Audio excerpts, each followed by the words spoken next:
Boa tarde. O projeto que nós vamos apresentar é a IBRA, ou o Internet Balancing Reason Algorithm. E meu nome é Gabriel Carletti e os outros membros da equipe são o Gabriel Takayanagi, do PCS, a Maria Fernanda Ribeiro e o Thomas Ferraz. Temos como supervisor o Caio Duarte, da Faculdade de Direito da USP, e nossa orientadora é a professora doutora Roseli de Deus Lopes, e temos como co-orientador o professor doutor Glauber de Bona, do PCS. Vamos começar falando dos problemas no século XXI. Nós vivemos na era de comunicação. A informação se espalha extremamente rápido, de forma que qualquer nova informação pode se espalhar para milhões de pessoas em questões de segundos, em qualquer rede social. E essa disseminação de informação dá origem a coisas não tão desejáveis, como fake news, difamação e discurso de ódio, entre outros. Isso gera uma necessidade de moderação, onde há essa discussão de informações, como nas redes sociais, e essas moderações exigem respostas eficientes que impeçam essa disseminação, mas também exigem respostas que não firam a liberdade de expressão dos usuários. Nesse quesito, existem algoritmos que já fazem essa moderação, e, entretanto, eles são algoritmos que têm uma grande falta de clareza. Principalmente porque eles são algoritmos opacos. O que isso quer dizer? São algoritmos que não mostram os motivos pelos quais certas decisões foram feitas. Então, ninguém sabe como que o algoritmo do Facebook, por exemplo, por que ele tirou certo conteúdo da internet, apenas que ele tirou. E muitas vezes, quando não há certeza se o conteúdo pertence ou não no site, muitas vezes é necessário um trabalho manual para retirar o que o algoritmo não consegue decidir. Nesse contexto é que surge a Internet Balancing Formula, que foi criada pelo professor Mart Susi, da Estônia. Isso é uma parceria com a Universidade de Tallinn, da Estônia, e essa fórmula foi criada para resolver o conflito de princípios entre a liberdade de expressão na internet e o direito à privacidade das pessoas. É uma fórmula focada na racionalidade e na transparência do processo, para que as pessoas possam se sentir mais confortáveis com o que está acontecendo e como elas estão sendo moderadas dentro das redes sociais. Essa é a fórmula, e esses parâmetros são as perguntas que estão a seguir. Elas são: a pessoa a quem se refere é uma figura pública? Qual é o grau de interferência na privacidade? Quanto é o interesse público do assunto em questão? A informação foi obtida legalmente? E, finalmente, quanto tempo se passou desde o fato em questão? Então, o que é a IBRA? É um modelo híbrido de lógica e aprendizado que usa a fórmula como sua parte lógica. Ou seja, o objetivo do nosso sistema é responder às perguntas da Internet Balancing Formula automaticamente e deixar o processo automatizado e mais fácil para as redes sociais. Nós reduzimos o escopo da análise de tweets em inglês para fazer um processo possível numa tese de conclusão de curso. E para fazer isso, fazer o nosso projeto, utilizamos processamento de linguagem natural e utilizamos também técnicas que buscam informações na web, como o web scraping e a Wikipedia API, que auxiliaram na busca de informações de páginas como o Twitter e a Wikipedia. Essa é a nossa árvore de objetivos. O trabalho foi basicamente dividido meio a meio entre construção de base de conhecimentos e processamento de dados. Na construção de base de conhecimento, a maior parte do tempo foi focada em coleta e anotação de tweets, que foi um trabalho bastante demandante, porque precisamos escolher diversos tweets na internet e anotá-los manualmente.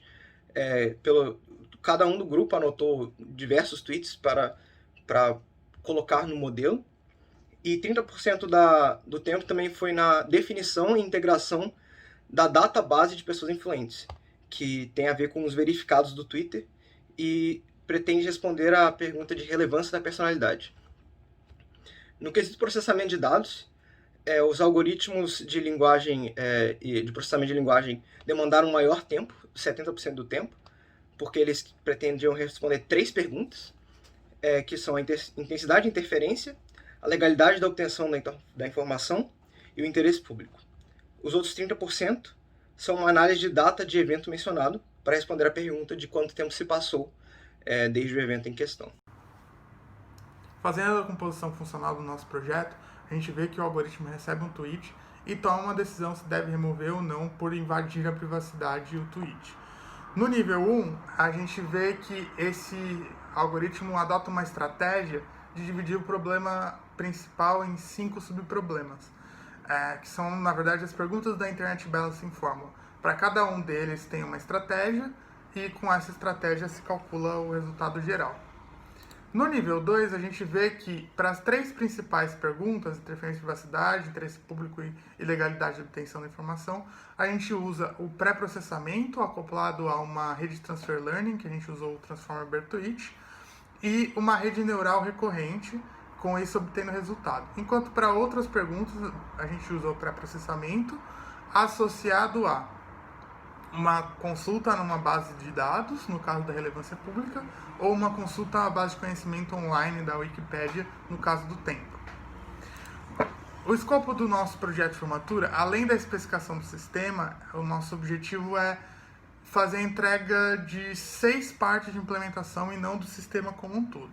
São essas: o método de coleta de dados e um modelo treinado para isso, eu vou explicar mais para frente como que a gente fez, o método de anotação desses dados, a base de conhecimento de figura pública, um modelo para detecção de tempo, uma base de dados de treinamento anotada para o grau de interferência e privacidade e um modelo inicial usando essa base de dados para interferência e privacidade. Então, para montar a base de dados de treinamento, primeiro a gente tem que fazer a coleta.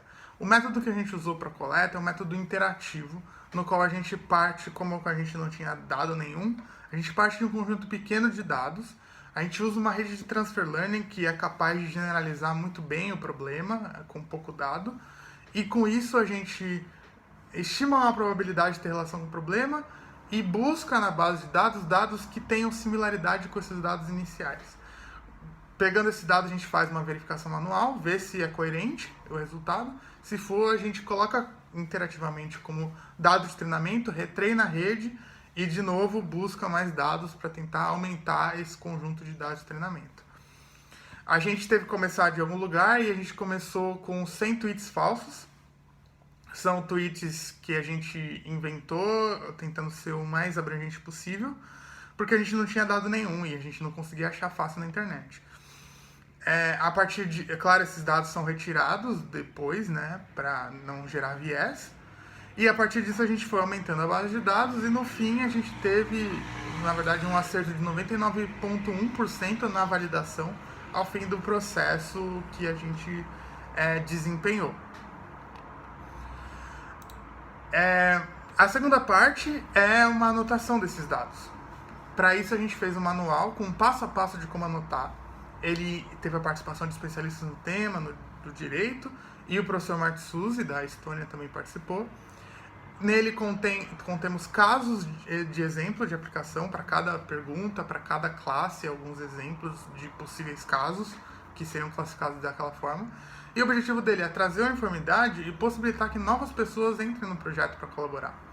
A ideia é que para cada tweet seja anotado por pelo menos 2 pessoas para medir a variância.